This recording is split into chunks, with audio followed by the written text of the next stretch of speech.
Right, so hello and welcome back to Books and Things, and welcome to another video. And today I'm going to be carrying on with my 5 Victorian novels about series, and today I wanted to tell you about 5 Victorian novels about governesses.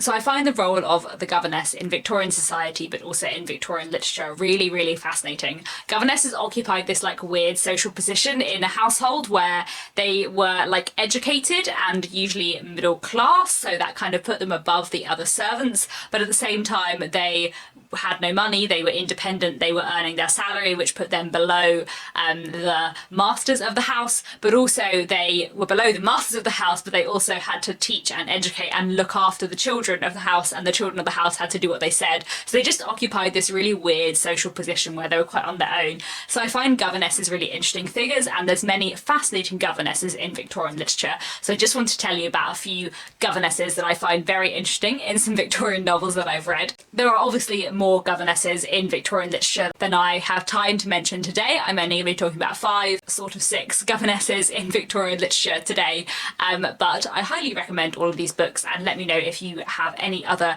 recommendations for Victorian novels with governesses in. So the first book I want to mention is of course Jane Eyre by Charlotte Bronte, perhaps the most famous governess novel. Jane Eyre follows the story of Jane Eyre from her childhood into her adulthood. Jane Eyre is brought up by an aunt who does not love her, who does not want her. She goes to a not terribly nice school, and after that goes on of course to become a governess, working for the mysterious Mr. Rochester at the isolated Thornfield Hall. Jane Eyre is a fascinating character, and I find the way the novel explores the role of the governess really interesting. Jane is quite practical about working for her livelihood. She takes a pride in her work and in her kind of social position that she's made for herself, but also she occupies a weird place in the house where she is on sort of terms of equality to a certain extent with Mr. Rochester, but also she's very much not, and I find that really interesting. I feel like Jane Eyre looks very cleverly at the kind of social position of the governess in a way that I really enjoy. So it is a wonderful novel in many ways, and I highly recommend it if you're interested in governesses. The next book I want to mention is Agnes Gray by Anne Bronte. This is another wonderful novel. I haven't read it for quite a few years, but I am very fond of it. And it tells the story of Agnes Gray, who, when her family are thrown into financial difficulties, goes out to become a governess to try and earn money for them. And she ends up with 2 different families, I think, in the novel, and especially in the first family, the children are awful to her. I feel like while Jane Eyre looks really fantastically at the social position of governesses, Agnes Gray looks really brilliantly at the actual day-to-day life of being a governess, about what it meant to educate other people's children in that position in the home where you weren't really respected. And I feel like it's just a fascinating exploration of that in such a powerful and at times horrible way. The way the people around Agnes treat her is fascinating. It's a great novel and one I certainly recommend. The next novel I want to mention is Vanity Fair by William Makepeace Thackeray. Now I have to admit, I have not read Vanity Fair for more than 10 years. However, it did make a bit of an impression on me, and it is a really interesting novel. We follow the rather scheming, sharkish Becky Sharp and her adventures through her life and her interaction with the characters around her. She is a very ambitious young woman, but she doesn't have many privileges, she doesn't have much money, and she starts off her career as a governess, but she's very much determined that she does not want to be a governess forever, and she has bigger plans for her life. I really enjoy how William Makepeace Thackeray kind of plays with sort of the upper class insecurity about the position of governesses within their homes, and kind of what the governesses wanted, I suppose. The ambitions of the governess and the kind of fear of the ambitious governess is really fascinatingly explored in Vanity Fair. It's a good novel. It's been a long time since I read it, and I should reread it sometime and read more by William Makepeace Thackeray too. So I do recommend it, and definitely an interesting exploration of governesses. The next novel I want to mention is The Eustace Diamonds by Anthony Trollope.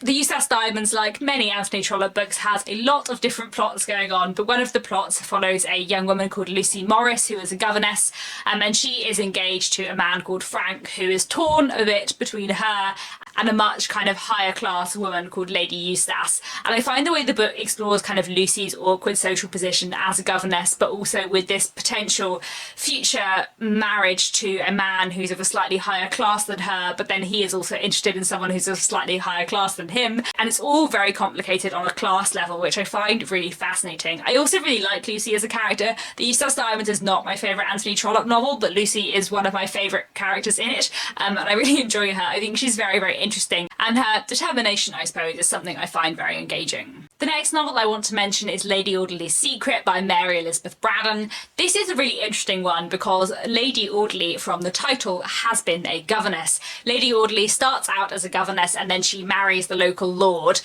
very early on in the book, but the idea that she has been a governess and that kind of complicated class position and the complexity of the class position that gives her is something that's clearly very important in the characterisation of and placing of Lady Audley. And again, it kind of feeds into that idea in Vanity Fair of these sort of ambitious governesses who are trying to get above themselves. This weird Victorian insecurity about that is fascinating in both of these novels. I really enjoy Lady Audley's Secret. It is an engaging, fast-paced, somewhat melodramatic but quite good fun Victorian read that I certainly do recommend. Finally, I know I've already spoken about 5 books, but there is one other Victorian novel I wanted to mention, and that is East Lynne by Ellen Wood.